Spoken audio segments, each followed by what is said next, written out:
Hello, Joy. Hello, Besa. How are you? I'm not too shabby. Not too shabby. How are Good. you? I'm good. I'm happy. It's Tuesday. Happy to be alive. It doesn't feel like a Tuesday. I'm not going to hold you. It definitely feels like a Wednesday. Does it? Yeah, Like, I don't maybe. know why. Like, I just feel like I should be halfway done with the week for some reason. Right. Right. You have so much that you've done always. Yeah. Yeah. And then all of a sudden it's like, well, damn, I still have more days. I guess so. So question, when I found out that you were running for city council for District 3, I thought that was super dope. One, because I actually have another show that I'm working on that I wanted to interview you for. So like the reach out was already going to happen. But then I was like, well, shoot, if she's running for District 3, which is in the CD, that's Capitol Hill, like we definitely have to talk about this along with the different plans that you have. For starters, there's actually something that literally just popped up while I was sitting here. King County Council votes to put tax funding crisis centers on April ballots. Did you see that? I did. I saw that. And I think that's beautiful because we need to start centering our mental health. Yeah. For sure. I thought it was super dope because what I also noticed about it is that basically if it's approved by voters, the levy would raise as much as $1.25 billion over 9 years to fund construction of 5 24/7 crisis care centers in different parts of the county to serve people with mental health and substance abuse, use disorder needs. And also people would be able to stay there for up to 24 hours before being discharged or referred to other services.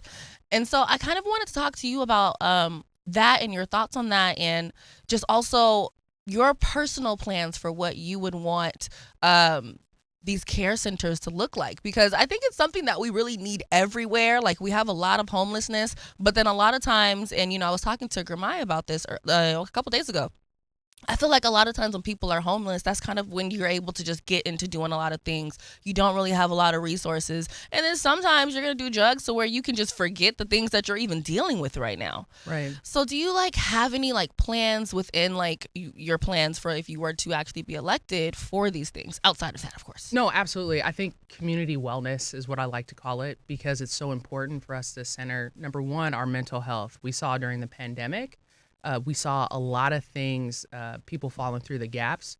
We saw our kids, doing school online, not having that connection with people. Mm-hmm. We saw our nurses and our EMTs and our doctors be on the front line of COVID. We saw our social workers be pushed to the max and them trying to get resources to families. And so it was really unfortunate to see a lot of the things that were going on during this time. And we definitely have to center our mental wellness and our mental health and be able to, restore some of that positivity with care, with people that are, qualified to be able to navigate that is hugely important. And it's definitely one of our platforms that, we want to go into. Let me also ask you this.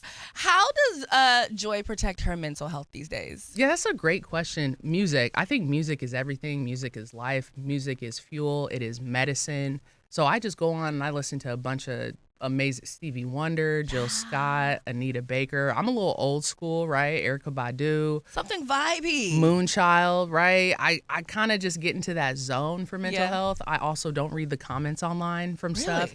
Yeah, I try to stay off social media as much as possible. Even though when you're running for office, you have to be on there. But, sometimes you got to give social media a break because I'm really into the connection one-on-one with people, having that conversation face-to-face. And that's really how I protect just staying grounded in peace. You know what's so crazy about that? I've gone through different comment sections on say the Shade Room or whatever. And I'll look at what the post is and I'm like, I wonder what these comments are looking like. And so then you scroll through the comments, you're like, whew, that was bad energy. Right. Let me turn something else on. Right. Do you ever feel like sometimes, and this is such a random question, but I personally can, when you read negative comments, you can feel the energy that they put out in that comments where you're just like, you know what? I need to recenter myself. Yeah, sometimes you have to disconnect to, self-preserve. Yeah. And so I'm always doing that. And that's why I kind of stay away from that because I know the platform we're running on, the positivity, the people, the love, the support. You got to stay grounded in that and you got to protect your peace. This is very true. Now, one thing I will also say is, we were talking about how I also grew up in the city, although I moved out, but, I'm back in Seattle, so, I'm kind of close again. Um, it's changed a lot over the years. But the thing is, I feel that people that are just moving here, they don't understand what we mean when we say it's changed a lot. And they're like, oh, it's being rebuilt and people are coming back. And it's like, yes, but it's still not the same. As someone that has lived there, and you're like, what, a third generation in the Central District right now, right? Correct. What would you say is something that you miss most about the way it was when you grew up? Yeah, I think one of the things I miss most, couple things. The community piece. We knew the next door neighbor. I knew my best friend lived next door. We'd walk to school, to Meany Middle School every day together. I went to Meany. Oh, I went to Meany too. There you go. And were we the Jaguars? I think so. Something like that. But just had that community connection. I also miss the mom and pop owned businesses, right? Where you would go and you knew where you got your hair done. D. Charlene, you go down the corner, you went to the convenience store. You just knew the businesses, and they always reinvested right back into community. And then the other piece is the culture. I miss the richness of the culture, going to different, sport games or events, Garfield Community Center. I just really miss that a lot, and I know we're trying to build it back. Africatown's doing some great things. King County Equity Now. We have the Liberty Bank building. There's a lot of Black businesses that are coming back. True. But that's one of the things that I miss. Do you feel like because it is possible to rebuild that, but obviously we have so many new people here that it's never necessarily going to feel the same, because I think for us, these were people that we actually grew up around, not just, oh yeah, I just happen to know my neighbor. There was even like one guy at Red Apple, I don't remember his name, but I knew who he was and he knew who I was, and I was like 7. Yeah. You know what I mean? So it was like he and my mom and me, we would always like joke around when we were checking out. Do you think that we would be able to really get close to that? Like, and if so, how close? Or would it be more so of just more things like we're doing right now? Like Black Wall Street last summer, I thought that was an absolute vibe. And frankly, it reminded me of what we used to do when I grew up on 19th and Cherry. And they would literally be a block party. Right. Black Wall Street, you had the Juckins, things going on at Juckins. I know that the museum does events now. I think it can come back. And I'm hoping that it can come back through some affordable housing options. There's a program called Homesite, which is basically, it's called Hi Neighbor. It's through Sam Smith. He was the first Black city council member of Seattle, and it took him 4 times to dismantle systemic racism to be able for, equality for housing, for Black people to be able to buy homes. And so there's a program where they give a down payment assistance for you to go ahead and buy a home, generational wealth. We talk about Black home ownership in the Central District was so important. And so some of these ways in programming, we can be able to figure out how a lot of people who were displaced can come back to the Central District, but also how do we keep people that are in their homes as well right now to be able to absorb and understand and navigate, a lot of the newness and growth around them. I think that's important as well. And, also, I also love that they're helping people with the down payment, but I also think that education piece is sometimes missing. Like, people don't necessarily know how to upkeep their home, or they don't know where to start with upkeeping the home, or maybe, they fill out their loan incorrectly. Like, sometimes I just feel like within the Black community, there's like all of these little missing pieces to where it's like, I have this, but I don't have that. So then everything is all lopsided. Right. No, absolutely. Education and engagement is huge. And also be able to have the funding sources. So a couple years ago, we worked on the community reinvestment piece that uses cannabis tax dollars. We're taxed at 37%. It's the highest in the nation. That goes into a cannabis appropriation fund. In those funds, about a certain amount, a percent, goes into the general fund. Those funds have been moved into the community reinvestment piece that goes through the Department of Equity and with Dr. J and then Department of Commerce to be able to funnel back into disproportionately impacted areas, particularly that were targeted for the war on drugs. That's a beautiful, restorative justice piece where that can come down every year, be able to go in those programmings, down payments, home ownership, different ideas for people. And then the education piece is going to be important as well. Yeah, that would be so. I'm not even gonna hold you. I'm not the type that necessarily wants a house, but if I were to buy a house, I would definitely want to resell my oats back in the Central District. Like, that's where I started. Yeah. I want to go And back. not everybody wants to buy a house, and that's cool, Yeah. right? You could do that, or have a apartment, affordable apartment, maybe a condo, Mm-hmm. something of that nature, whatever it is. But just different pathways for people to come back, I think, is important. Now, and speaking of affordable housing, how do you feel about I-135? Yeah, fully supported. It's a yes. It's also a yes and want to be able to fund other programs that support different types of permanent supportive housing for people that are experiencing homelessness. A lot of times when we look, we've been exposed to people experiencing homelessness that is right here in front of our face, but we don't see the invisible people that Yeah. are invisible right now, where they're in cars, they're sleeping in cars, they're on people's sofas, they are navigating the Seattle public school system. There's a ton of children that are experiencing homelessness. We don't see them. And so if you have permanent supportive housing for those people experiencing homelessness, it would be huge because you have wraparound services to help them continue the stability. And speaking of stability, what do you think, or do you like have any thoughts on programs that could be created to more so help people that have been incarcerated but want to do better? Like, I know some people to where it's like, they have good job skills, they've tried to fix themselves up, but then they're only able to work somewhere for so long because then that background check comes in. They're like, look, I really like you. I want you to be here. I can see that you're trying to change your life around. I don't know what's going to happen once this background check comes in, and then the background check comes in, and they're all excited. They got this new job, and then they lose it, and a lot of times they just get beat down after that. Yeah, it's tough. I have personal experience just having some family members that were incarcerated. And if you don't have family when you come out, it is really hard for you to navigate certain things. And I just had a couple friends who were incarcerated for a good amount of their adult life who've been released about a year ago. And it's hard for them to figure out how they navigate and fit in because the world has changed so much significantly. And so there are some programs where it helps people get engaged and connected. But I think the biggest thing, and I think Washington, and I hope I'm not misspeaking about the background, that there's a piece where if you check the box, it says criminal background check, that isn't a deterrent for you to be able to get certain employment depending on where you're at. But that's one thing that we need to consider as well, for people to be able to reestablish themselves in society.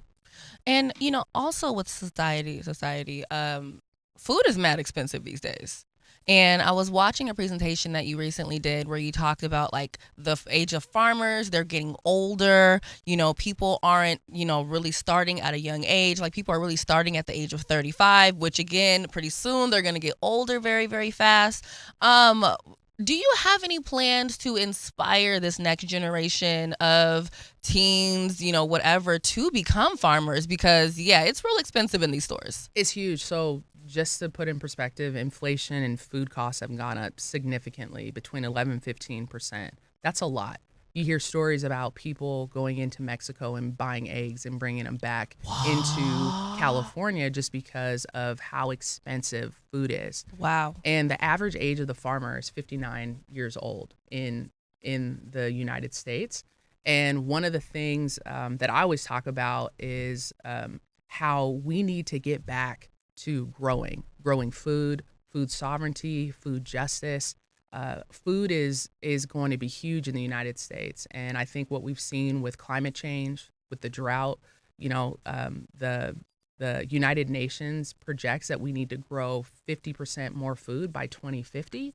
That's a lot for our world. And so we get a lot of our food, whether it be from California, South America, Mexico. We need to continue to figure out how we localize our food sources and how we urbanize our food sources, urban gardens, vertical gardens, like different ideas in which we can eliminate a large part of the carbon footprint that happens when we get, food year round in a grocery store. Yeah. And then one of the things that I thought was really interesting that you talked about in that presentation was what is it, like a gallon of water to grow one almond or something? Yeah, And it's like all the water that's put into like our coffee and then like the beef. And it's like, no, it's not just the amount of water that you needed to make this coffee. It's the amount of water that was put into these beans to even allow you to make this coffee. Right. And then you don't even think about the transportation costs it takes to get from where it's grown to where we're at now.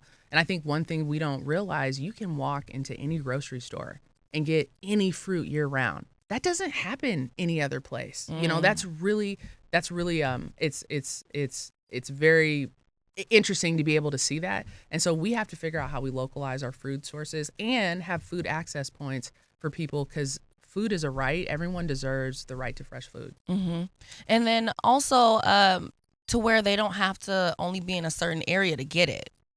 Because sometimes that part is unfortunate, to where maybe your area, they have these food sources, but maybe it's depleted. Maybe I need to go a little further out in order to get it. But then all of a sudden, oh, you don't live in this area. Now you can't come get this food. Oh, for sure. If you look at South Seattle and just think of I-90 and go south, they only have one food bank. That is the Rainier Valley Food Bank.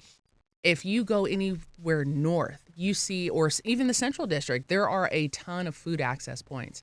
That needs to change. That's by design. That is through redlining. That's by city design. And so what we saw during the pandemic is a lot of these organizations and groups and communities were falling through the gap through the emergency food system.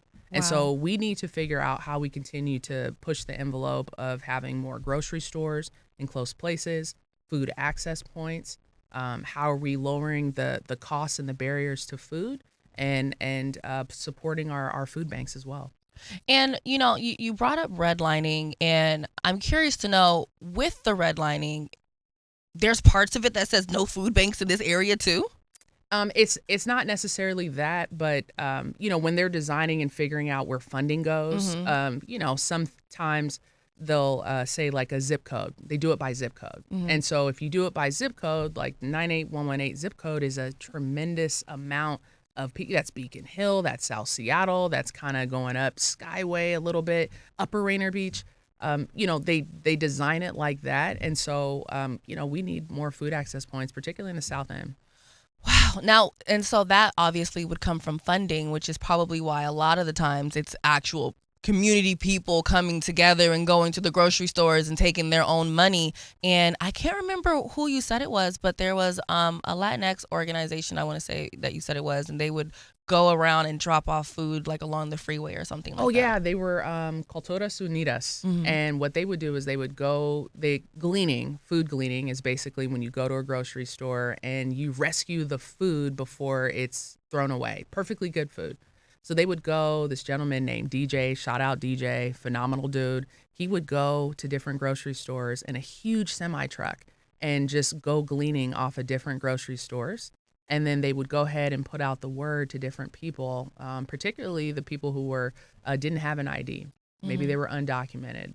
A lot of the people that are picking our food, are growing our food, are closest to food insecurity. And so he would service those communities and go up along I-5, go in different parking lots, and just have a food access market where it was a free grocery store for people. Wow. And it was life-saving, changing for people. Oh my goodness, that is definitely something that people need. Heck, even I could use like free food from time to time. I mean, food is expensive. It's very expensive. You know what I mean? It's like no one wants to necessarily be like, oh yeah, I can't afford this. Like, yes, we can, but everyone can use a little extra bread from time to time. That way you can use your money for something else.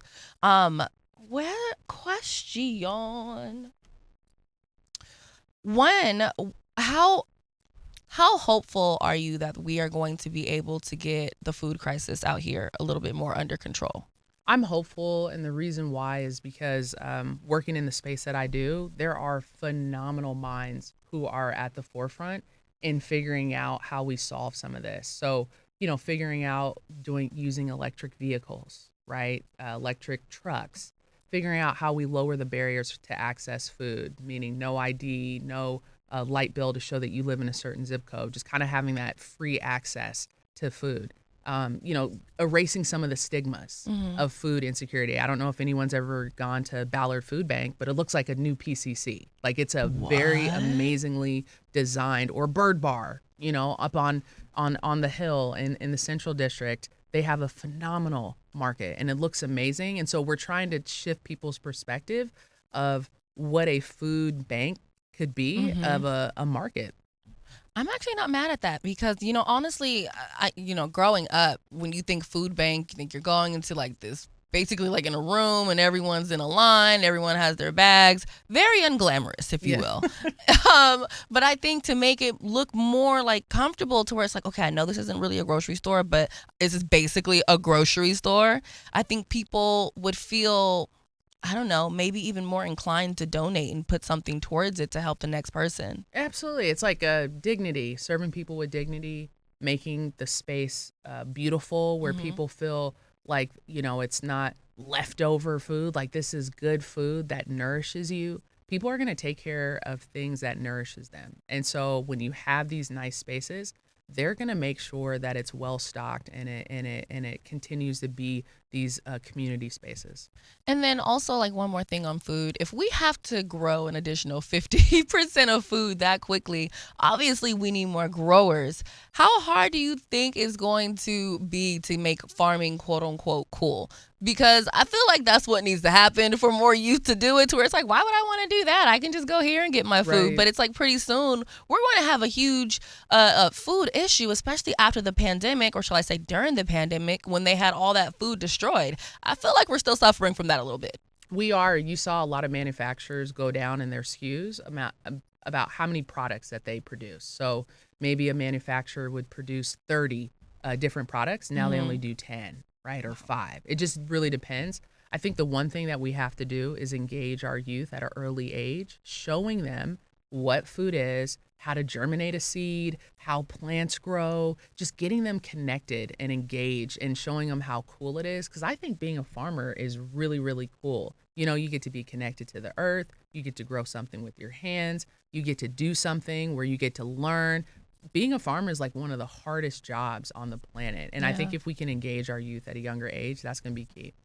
Now, some of your other values in terms of things that you really want to work on is making the areas safer. Yeah. Do you have any like concrete plans for that, or even feedback from what people in the area actually want? Yeah. Talking to District 3 residents, they think and they feel like safety is a holistic approach. So when we think about safety, it's not just a certain type of safety is like EMTs, fire. It's, do we have enough food access points? Do people have housing? Do they feel safe in their area when they're walking down the street? Is the lighting correct, right? Do we have sidewalks that are safe? And then also comes, we know that there have been disproportionately impacted areas with policing. And so that's going to be a big thing. There has to be some, restorative relationships there that has to be engaged in some aspect. And we have to center that type of, that relationship where people understand there have been harms done. That's really important. And it has to be an earned type of trust in engaging in that, where you have to have the guardian mentality and not the warrior mentality. And so that's going to be one thing that, I would love to help figure out how we do that, because we have a lot of people, we hear from community that, feel they want to feel safe. Yeah. And like, even with me, this is so crazy. I was going to Xfinity because my phone broke, and it was just like a glowing screen. I couldn't use the phone. I didn't have another phone that I could use. And so in my head, I'm like, it is 6:00 at night. I'm about to be walking around downtown Seattle with no phone. And when I tell you, I basically hurried there and hurried back. But then I had to think about it. I'm like, why would I be so worried? Because growing up, especially now I live downtown, but growing up in the CD, me and my friends, we'd play outside by ourselves, not a worry in the, just not worried about anything. Our parents aren't worried about anything. We all were safe. And, like you've said many times growing up, you actually knew the police officers that were in your areas. You knew some of the people that worked in 911. How difficult do you think it would be to make sure all of the police in that district start, meeting the different people that work in the areas that they have to patrol? Right. It's about police accountability. It's about holding people accountable. It's about, is the community going to receive them? Are they going to be open to that? Right? It's about relationships. It's about, the way people interact with people. It's about how they, really connect with the neighborhood and know the business owners. We keep our community safe. When we talk about how we knew folks, that's because if you were out misbehaving, grandmama down the street was going to call your mom and tell you, hey, such and such is acting up. Is she down here? Come get her, right? And so we keep our communities safe. But we also know that there's that other piece of, the police department. And so, how do all these marry together, right? And connect and figure out how we all keep our communities safe. What I do really love about the way that your campaign and the way that it seems you're building it is you really are building it through community and what community really wants, to where it's like, okay, I know you guys all can't come with me to the board meeting, but we're going to have a meeting. I'm going to take my notes. What do I need to address this week, fam? Yeah, that's huge. Look, we're about building community, and I will hit that. I will continue to talk about that. We are about the people. And I think what's important from that is I'm just trying to be a community servant, and I love our community. I want to see it do better. I want us to be better. And you can't build policy without knowing people, because then you're going to put forth whatever policy you think is right. Exactly. You have to understand what community solutions are, but you got to know people first to put forth good policy. It comes from the people. And so I just want to be a bridge for transparent access to our younger Gen Zs and our younger millennials, to show them how government works. And then I want to also let government know that, hey, we have to move with a sense of urgency because the system has not caught up with the people yet. Yeah. And so we have to figure out what's a good balance there, because Gen Zs and millennials are going to be the majority voters here pretty soon. And so they have to start engaging these young folks into the belly, the operation, the inner workings of government, so we can start working for the people. I love that. And last question.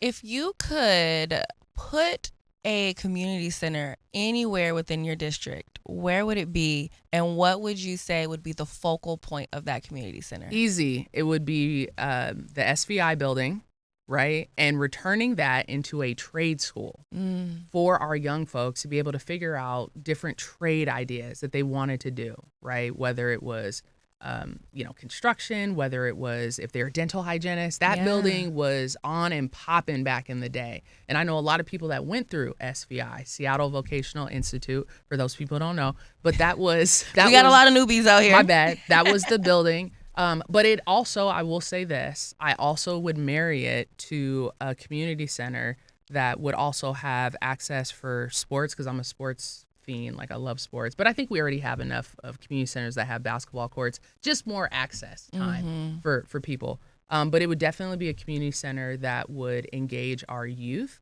to get off the phone, off the screen, and engage with each other and connect, get off social media, come into the SVI building, learn how to change a tire, learn how to do something with your hands, and engage them in that way, because that's how you stimulate their minds. I freaking love that, and I absolutely agree. I always tell people I built my first computer when I was in 5th grade over at Rotary. I want to say his name was Nick. He was teaching the class along with my auntie Bernita, and we built computers, and they would teach us like just different ways to use our computer. And then it was like, yeah, you can buy a computer, but if you need this much RAM and you need that much, and it's cheaper to do it this way. And I'm like, okay, but I'm pretty sure that there are programs like that out here still, but I don't necessarily know if they're 1,000% being put to the forefront with people that look like me and like little girls that grew up looking like me. Yeah, it's huge. We need to have those programs. Shout out to Technology Access Foundation. That's huge. Trish DeZico, the executive director, phenomenal. We know we have the William Gross Center with Africatown, and that's going to be a place for youth to come. We need to start funneling resources to those programs that are engaging youth for technology, for learning how to build skills. We have to continue to connect with those. I agree. I agree, especially if we can have it in our regular schools. Like one of the reasons why I wanted to go to Cleveland before I even went there when I was in middle school was because they had tech there. Like they Right. had a whole tech program for people to learn tech, and then by the time I got there, it was gone. But I was like, even in eighth grade, I was Yeah. like, what kind of why would you remove that? Right. Cleveland was a STEM school, right? Yeah. Yeah, that was huge. That was like Meany at the time was a magnet school when I went there, and they were trying to teach new. I had choir. I learned photography while I was there. See, I had choir in Meany, Mr. Bears.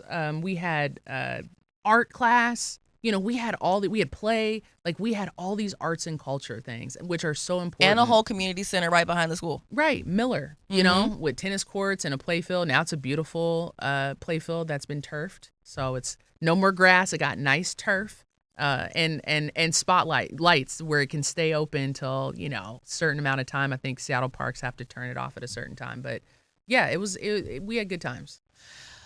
So, okay. 9 randoms with Besa. Not 9. 6 randoms with Besa. They're never bad. They're usually really fun. Well, they're always pretty fun. But let's go. Okay. Number 1. If someone gave you $1 billion and you were voted in office, what is the first thing you're doing? $1 billion. First thing I'm voted in office, setting up a foundation to figure out how we donate and connect with housing, home ownership for people, sports programs. I mean, we'd figure out a whole slew of different things that we would do, but it would definitely figure out how we pass it forward. What's one thing that you want to do for the marijuana industry if you are elected? Yeah, I think one thing is getting more people that look like me into the industry and hopefully giving them an opportunity where it's representation, where they see, hey, it can be done.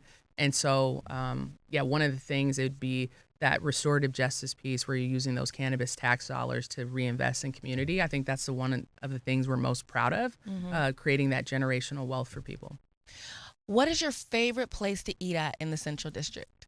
Yeah, I got a couple because I just love food. List them out. Okay. We all love food around here. I know. So I'm eating as soon as I leave here. Love the cornbread at Communion. I go to Central Juice Cafe for the vegan burrito. I love the pho on 15th at Bamboo, which is really, really good. I go to Araya's for vegan food, which is Thai food, down in kind of Madison Park area. There's a ton of, my mom loves Catfish Corner, just a bunch of spots. What is some advice for someone like me that does not have a green thumb? Trust me. Good. There's a specific plant that is no longer living. And someone was like, how did that happen? I said, look, I'm good at what I'm good at, okay? You're good. What advice do you have for me starting a garden within my apartment? Yeah, that's a good, head to, is it called Boosh? Boosh. It's a plant store, black owned, on Jackson, on 23rd and Jackson. Get some plants. I think the biggest thing you could probably do is get one plant, just one, an indoor plant. You can get anyone, okay? And name it something. So you got to name it. So you don't want to kill it because now it has a name. Yeah, now it has a name. Now you feel like it's a part of you. And read up on the plant and figure out, okay, this is how I'm going to take care of it. This is how I'm going to nurture it. And just show it love, learn about it, figure out what it, put in the sunlight, talk to it. Plants are energy. I might sound crazy, but plants are people. I've heard that you have to talk to them, and some people dance with them. You got to talk to them. You got to nurture them. You got to love them. I got a Japanese maple tree in my backyard. I call him Hero. He's my favorite. And when Hero kind of wilted, I was crying. I was inside. I was sad, but he's back to... He's good now. He's good now. Oh, my goodness. Okay. Adding on to that, how would you recommend doing spices in your home? Spices? Like growing them. Growing spices, different types of or more like herbs, yeah. Oh, yeah, herbs. Okay, so the coolest thing I like to do it hydroponically. So you ever see those things where they sit on your table and they don't take any soil it's or like dirt? Water or something? Yeah, it's just water and nutrients, and you can grow basil, you can grow mint. I think everyone, if they had the opportunity to grow their own mint, basil, those are things you shouldn't, don't have to buy at the store. You could grow them yourself, and it's kind of cool to be able just to take them off the plant and throw them in your dish. This sounds like an Amazon trip. It's random. You can do it, or you can grow it in a plot with dirt. You can do that as well on your back, on your patio or in your window, kitchen window, anything. Interesting. Okay. What is one guilty pleasure show of yours? 90 Day Fiance. It's the best show ever. Oh my goodness, I love it. Okay, one misconception about working in the cannabis industry. That everyone is potheads. That's all they do. Small business owners that just want to figure out how we navigate the industry, and we support a lot of the programs in Washington State with the tax dollars that are going into the cannabis appropriation funds, 50% of which go straight to Apple Care. Go check it out on the RCW. 50% of those funds go to Apple Care, which is really cool to know that we're helping fund healthcare and then different things. I'm glad. When you said Apple Care, I'm like, my phone insurance? Oh, I'm sorry. I'm talking about. And that's only because I literally had to use my Apple Care like 2 days ago. I'm sorry, Apple Health But Care. I used to have Apple Health Care. So Okay. it's actually really, really good. Yeah, I'm sorry. The Like- Apple Health Care with Washington, not your iPhone, but the Apple Health Care. Yes. I had a free psychiatrist and everything. Like it was great. Yeah. I was like, the audacity. Yeah, Oh you go my look God, on the man. RCW. You But can see that's where dope. it went. Yeah, That's it's dope. cool. That's dope. Okay, and then last question. What is one thing that you definitely know for a fact will come back to the Central District once you're in there? That's a good question. One thing that I definitely come back. One thing I'd be happy. I think we talked about it is the SVI building, which would be huge. Are you talking about like maybe a building or a thing or people or an event? You know what? Scratch that. What does it mean to be a voice for the LGBTQ plus community within our city council? Yeah, it's huge because I see myself as representation of that, of a Black female. And I think that is so important perspective when we're talking about different laws that surround themselves around equity, or different laws or policies that, we want to continue to push the envelope. Yeah. We have to have representation. And for me, it means everything because being able to, offer that perspective and representation, I take that with honor and pride. And I understand the responsibility that comes with that. And so understanding that responsibility, you also understand, what's at stake as well. And I won't mess that up. I know that's right. Real quick before I let you go, that is your direct camera. So if you want to say anything to your voters that you absolutely want for them to know about you, your campaign, or what you will bring to the table. Yeah, absolutely. Thank you. I appreciate you. Please follow us as we are connecting with community, building community, listening to people, and listening, not just listening, but listening for understanding. You can go to www.joy4seattle or follow us at Joy4Seattle on Instagram. We want to hear from you. We want to talk to you. What are the issues you want to see? And how can we continue to build community and put forth really, really good policies that make our community fun, safe, well, just thriving, so we can all be a vibe.